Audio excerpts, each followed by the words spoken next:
여러분 안녕하십니까? 오전부터 강원 북부와 영서 지역을 중심으로 많은 비가 내리는 가운데 비는 모레까지 이어질 전망입니다.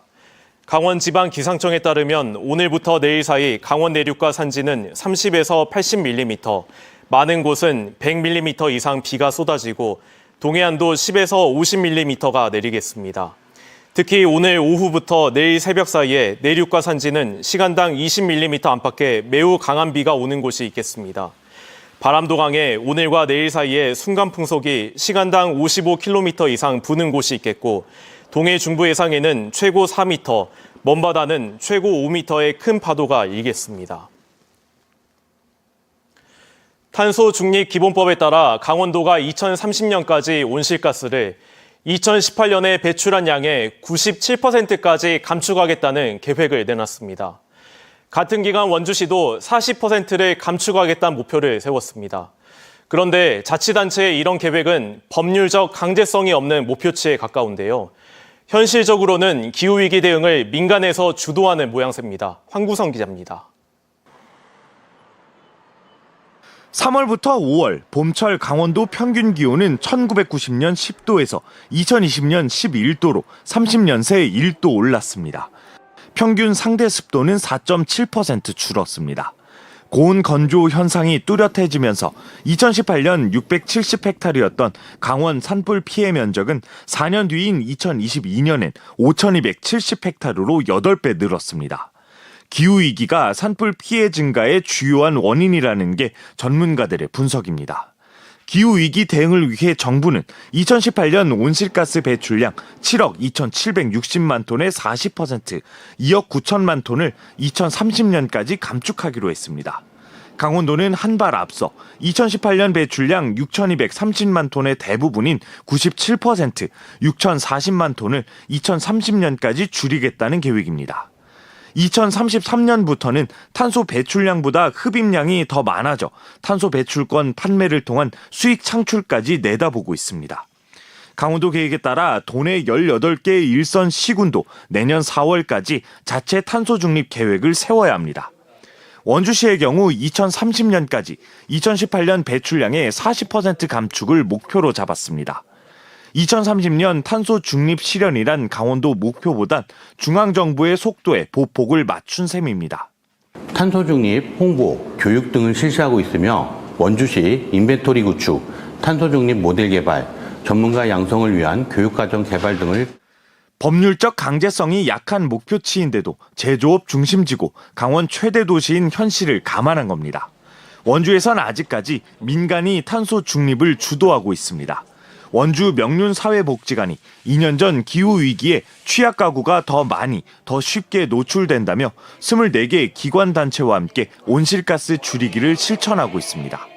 대성자들이 막 우울증도 생기고 여러 가지 질병도 또 생기고 막 이런 것들을 따라가다 보면 결국은 환경, 기후 이런 거와 관련이 있게 되더라고요.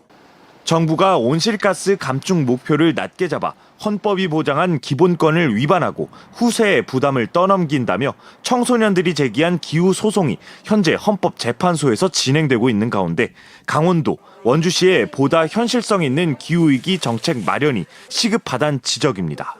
구체적인 액션 플랜을 가지고 원주 시민 모두가 기후위기 대응에 참여할 수 있는 그런 시책들을 발굴해 주시기를. MBC 뉴스 황구선입니다. 5월은 가정의 달이지만 이런 때일수록 더 쓸쓸하고 외롭게 사는 1인 가구들이 많습니다. 특히 고령층의 경우는 고독사 사례도 심심치 않게 접할 수 있는데요. 지자체가 다양한 방법을 동원해 고독사 예방에 나서고 있습니다. 배연한 기자가 보도합니다. 동해시 북평동에 사는 92세 김면옥 할머니.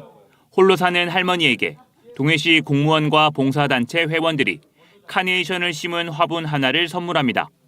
화분 배달로 할머니의 안부를 살피고 할머니는 외롭고 적적한 시간에 화분을 돌볼 수 있게 하는 겁니다. 기분이 좋죠. 기분이 너무 좋지. 누가 이렇게 찾아와서 이렇게 아들 며느리 있다 그래도 바빠서 이렇게 못 와.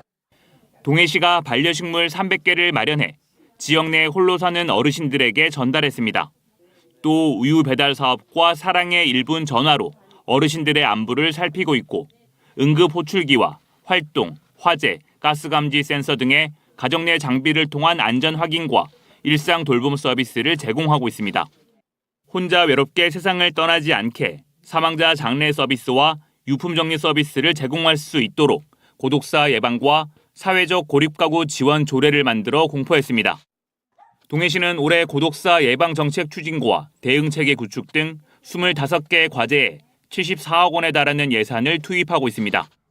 올해 4월 달에 고독사 예방 및 지원에 관한 조례도 제정을 하여서 다양한 사업을 추진할 수 있는 근거도 마련하였습니다. 1인 가구가 늘어나고 고령화가 급속히 진행되면서 강원도가 2019년 관련 조례를 만든 데 이어 강릉시와 속초시 등도 고독사를 막기 위한 발걸음에 동참하고 있습니다. MBC 뉴스 배현환입니다. 제102회 어린이날을 맞아 비가 내리는 날씨 속에서도 강원도 내 곳곳에서 다양한 기념 행사가 열렸습니다. 강릉시 올림픽파크 잔디광장에서는 야외 행사가 진행돼 어린이 헌장 낭독과 대형 케이크 만들기, 농악대와 어린이 합창단 공연 등이 열렸고 춘천시는 호반체육관에서 태백은 365 세이프타운에서 어린이 대축제를 펼쳤습니다. 오전부터 빗방울이 내리자 속초시는 청소년 수련관으로 장소를 옮겨 놀이기구 체험과 합창 공연, 낚시놀이와 페이스 페인팅 등의 행사를 진행했고 원주시도 실내로 장소를 옮겨 행사를 열었습니다. 국립농산물품질관리원 강원지원이 지난달 15일부터 26일까지 어린이집과 요양원, 병원, 학교 등 집단 급식소를 대상으로 원산지 표시 특별 점검을 실시한 결과 모두 14곳이 적발됐습니다. 콩과 배추김치, 돼지고기, 닭고기 쌀 등 외국산 식재료를 조리해 제공하면서 원산지를 국내산으로 거짓 표시한 경우가 대부분이었습니다. 농관원은 원산지를 거짓으로 표시한 9곳은 형사 입건하고 표시를 누락한 5곳은 150만 원의 과태료를 부과했습니다. 오늘 새벽 0시 30분쯤 원주시 소초면 흥양리의 한 창고에서 난 불이 2시간 반 만에 꺼졌습니다. 이 불로 창고 한 동이 전소되고 창고에 보관하던 건축자재가 불에 타 소방서 추산 5억 5천만 원의 재산 피해가 났습니다. 어제 오전 7시 55분쯤에는 양양군 강현면의 우사창고에서 불이 나 창고 일부가 탔습니다. 고성군 수동면의 비무장지대에서 난 산불은 사흘째 이어진 가운데 오늘 강한 비로 완전히 꺼졌습니다. 영농철을 맞은 강원 지역에서 농기계 사고가 잇따라 발생했습니다. 어제 오후 5시 40분쯤 춘천시 동면 상건리에서 40대가 몰던 트랙터가 3m 아래 수로로 추락했습니다. 이 사고로 운전자가 트랙터에 깔려 심정지 상태로 병원에 이송됐고 함께 타고 있던 70대 아버지도 부상을 입었습니다. 오후 6시쯤에는 화천군 상서면 산양리에서 60대 남성이 농경지 수중펌프 작업을 하던 중 승용차 뒷바퀴에 깔린 채 크게 다쳐 심정지 상태로 병원에 이송됐습니다. 프로축구 강원FC가 수원FC와의 원정 경기에서 2대1로 승리했습니다. 하나은행 K리그1 11라운드 경기에서 강원은 후반전에 선취골을 허용한 뒤 조진혁과 정한민이 잇따라 골을 넣으며 승리를 거뒀습니다. 이로써 강원은 올 시즌 리그 경기에서 4승 3무 4패를 기록하고 있습니다. 강원FC의 다음 경기는 오는 11일 오후 7시에 열리며 춘천홈에서 대전 하나시티즌과 맞붙을 예정입니다. 이상으로 강원 뉴스 마칩니다. 고맙습니다.